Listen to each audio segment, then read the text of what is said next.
So, Nat, welcome back to the studio. Thank you. Really enjoyed our last conversation. And I think that was a short and sweet chat just to get to know you, your background and your sort of role at AdSmart. So we said then we want to come back and talk about AdSmart in a broader sense. So some of our audience won't know what it is. So it'd be good to just kind of walk through some of the basics maybe today. So yeah, that's what we're hoping to do. Sounds good. Sounds good. Good. Okay, so let's start with one of the things is AdSmart wasn't invented yesterday, was it? You know, we've been working with AdSmart for the last 8 years, which is brilliant. But yeah, just walk us through the journey. Yeah, okay. Well, AdSmart actually started way back in 2014. And in that time, just over 10 years, we've helped over 4,000 advertisers get onto TV. Nice. So 75% of those are actually new to TV brands.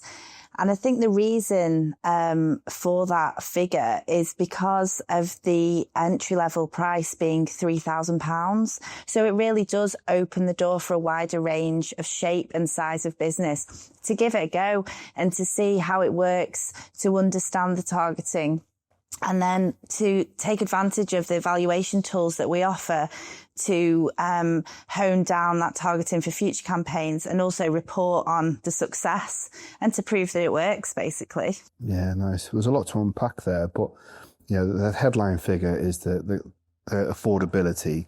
You know, minimum spend of £3,000 is equivalent to most campaigns in terms of for a small business. So what do you see in terms of what type of businesses that you're speaking to, and what's the response like when you do say it's only, I say only £3,000, a lot of money still, but you know, it's very affordable. It is affordable. And I think that's one of the first kind of surprising things that comes back to me from conversations with smaller businesses. Certainly they see that we're Sky and they just assume that we're kind of out of reach. Yeah. But AdSmart does allow a wider range, like I said, of shape and size of business to give it a go. Now, saying that, it's also worth mentioning that 75 of the UK's top 100 advertisers also use AdSmart. Yeah. So, for example, a retailer might want to use the traditional linear method for national brand campaigns, but then at Christmas, target households with children to advertise their toys, for example. So you can use a mixture of both. You can choose one or the other, but AdSmart in particular just allows you to delve down into a more granular targeting that suits some businesses a bit more. Yeah, nice. Good. So I guess, you know, we talked about it's good for all size businesses, but at the end of the day, what is it? What's the technology behind AdSmart? Okay, so just in a nutshell, every one of our subscribers has an individual ad server right in their homes in the form of a set-top box or a Sky Glass TV. And what that allows us to do is on a household-to-household level, build a picture of that individual household. Then what happens is suitable ads for that household are streamed to that box, individual ad server, every day. And then when an ad-smartable spot is identified, it simply runs over the top of the traditional linear 30-second ad. So just to give you an example, you and I live next door to each other. I've got young children and you're about to move house. We're watching the same thing at the same time on live TV. Ad break comes up, I'm served a local nursery ad and you're served a local removals company ad. So that's kind of how it works. Yeah, nice. And I guess one of the things that is quite easy to understand as well is that, you know, you're not serving an ad into a slot within a program. You're hunting around for the person that's watching or likely to be watching. That's right, isn't it? That's correct. So whereas traditional advertising on television, we would guess, or an educated guess, on the type of programme or day part that your chosen audience is watching. With AdSmart, what we do is we build that bespoke audience and we follow that audience across all of our channels, whatever they're watching. So, you know, somebody might be watching a children's movie and then go over to a cooking show. It doesn't matter. We'll just follow that audience, whatever they watch on Sky. Yeah, nice, good. So I guess that one of the things that move on to then is kind of how do you define that audience? What does that look like? How do you help me build that targeting for our customers? Okay, so it's a mix between our proprietary first-party data. Yeah. So we know for all of our subscribers, because we have a billing relationship, we know where they live. Yeah. And it's up-to-date information. I know myself. As soon as I move house, one of the first things I do is give Sky a call and tell them that I've moved house. So I can get my telly up and running. So we have that first-party data. But added to that, we also have market-leading data provider partners, and that allows us to build a specific picture and profile of an individual household. And we use that information to build the exact audience of the audience that we want for a particular business. And then we layer over the top a geographical targeting as well. Yep. So it could be postcode, it could be Barb region, it could be metropolitan area. It might even be a drive time or a geobox around a particular site. Yep. So it's marrying all those data points together to create the perfect audience for our businesses. Yeah, nice. And I guess one of the things that we used with our customers quite a bit is the 20 CI data. So it's a good example of once you're in that funnel of your moving house, yes, you fall into so many categories. So, you're obviously looking for a new house to buy. Once you do buy that house, you need home insurance, you need a new sofa, you need the removals. It's like this never-ending kind of system that you're exactly. in. So, but there's an awful lot. So where else would we find the information around different types of targeting and data points? Okay, so we use a lot of data points from Experian. Yeah. So that's often a financial picture. Yeah. So we can tell kind of your age, affluence, Yeah. age of the children in your household, car driven, spending habits. But we can also look at viewing passions, for example, from our own Sky data. Yeah. And it doesn't need to be a Sky program. It could be a program from another channel that's watched through the Sky box. Yep. And we can create an audience based on that viewing passion. Nice. So we were just literally talking about the potential of finding an audience that you wouldn't necessarily automatically relate with the Sky content, but because they're watching content through the Sky box on different channels, we can still build a picture of who they are and where they might be watching. Exactly, yeah. Yeah, nice. So I guess the big thing there is that, if you're out there thinking about being on TV, that it's really affordable, but also there's always ways to find that audience and just you're there to help build that audience. Yeah, that's it. And we've got over, thousands and thousands of data patterns and different audience types and builds that we can make. Every one of our AdSmart proposals and plans is bespoke. Yeah. So it's made by our team for you with, your exact audience in mind. We're not kind of shoehorning you into other campaign routes. We'll build a bespoke journey for your customer. When we talked about AdSmart in the past, they've traditionally been, the excitement of let's get you on Sky, let's get you in front of some amazing content. But the technology's moved on and there's more opportunities and the platforms have developed. So do you want to run us through what that sort of landscape looks like now? Yeah, so we have our AdSmart offering, but that's actually developed into what we call now the One Campaign Addressable. Yep. So that includes live and catch-up television and also video on demand. So it's that full package across all of our platforms. So we're building one audience, but we're following them whatever they're watching on Sky and also however they're wishing to consume that content. So whether they're watching TV on the wall or looking at it on their handheld device, if they are watching it on a device, we can allow them to click through from the ad to your website, to your client's website.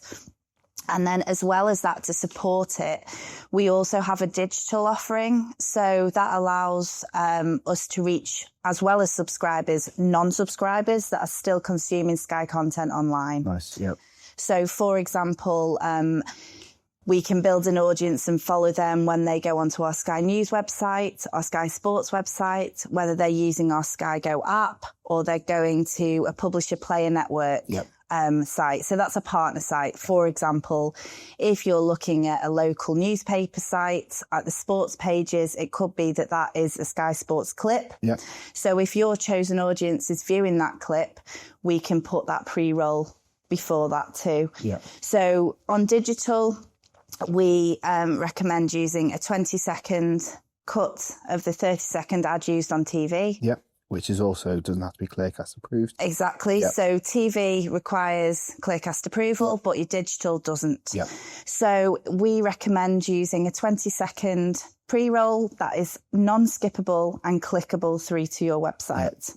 Yep. Nice. And we can, again, just as we can with television, we can offer you a delivery report every week throughout the campaign, so you have full visibility of how it's delivering, and then we can report on its performance post-campaign. Yeah, nice. Kind of what pops into my mind is like different brands or different kind of opportunities when you're talking. Should we just run through a couple of examples maybe of like, you know, if I said to you, right, we just had a phone call from a golf brand who sell holidays.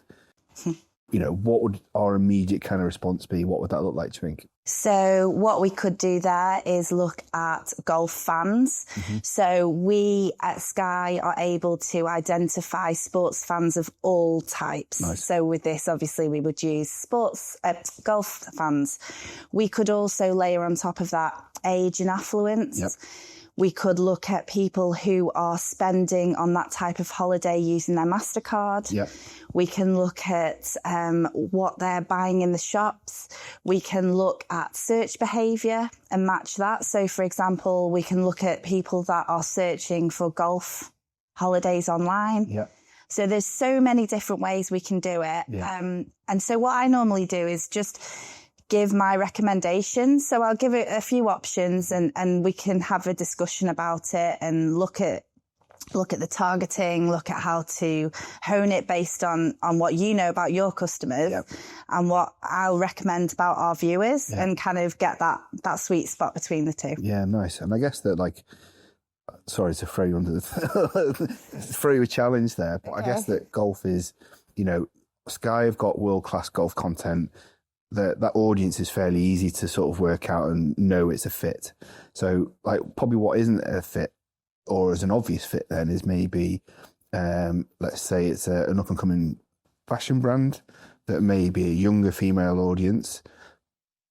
What would that potentially look like in terms of the challenge of trying to find where they are and what they're watching? Yeah. So for fashion, we work with loads of fashion brands across the country. And what we can utilise here is experience shopper segment data. Yep. So we can identify the different types of shopper. Is it, you know, male, female? Are they a certain affluence? What kind of stores are they shopping in right now? And we can align your brand with that particular mosaic group.